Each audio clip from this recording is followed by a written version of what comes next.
আসসালামু আলাইকুম, আমি মাহজা বিন তাবাসসুম। অষ্টম শ্রেণীর ইছামতি শাখার শিক্ষার্থী। নাবিলা শিক্ষা সফরে যাওয়ার জন্য অধীর আগ্রহী ছিল। সেই জন্য সে উপায় খুঁজতে থাকলো সে কিভাবে শিক্ষা সফরে যেতে পারে।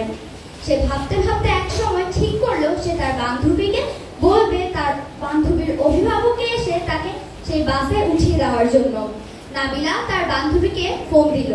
ফোন দিয়ে বলল, তোমার মাকে এসে আমাকে নিয়ে যেতে বলো, বাসায় মাও নেই, বাবা তো থাকে না, আমি কিভাবে শিক্ষা সফরে যাব। তখন তার বান্ধবী বলল, আচ্ছা দাঁড়াও, আমি আমার মায়ের সাথে কথা বলে দেখি। তার বান্ধবীর মাকে ফোন দিল।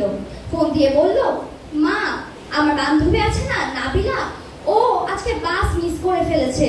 আমরা সবাই মিলে শিক্ষা সফরে যেতে চেয়েছিলাম, এখন আমাদের খুব খারাপ লাগছে। ও না গেলে আমরা অনেক মজা করতে পারবো না। তখন অনেকবার বলার পর বান্ধবীর মা রাজি হয়ে বলল, আচ্ছা তুমি চিন্তা করো না, আমি নাবিলার বাসায় যাব, তুমি ওর বাসার ঠিকানাটা আমাকে দাও।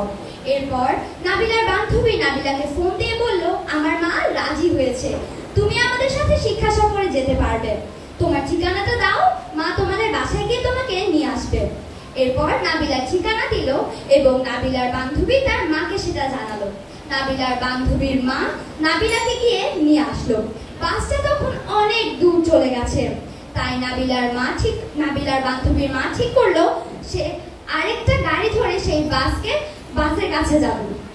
তখন সে আরেকটা গাড়ি ধরিয়ে নাবিলার বান্ধবীর মা এবং নাবিলা মিলে সেই বাসের কাছে যেতে থাকলো। এক সময় তারা বাসের কাছাকাছি পৌঁছে গেল এবং বাস যেখানে আছে ঠিক সেই জায়গায় গিয়ে শিক্ষকের সহায়তায় বাসটা থামিয়ে নাবিলাকে বাসে তুলে দিল নাবিলার বান্ধবীর মা।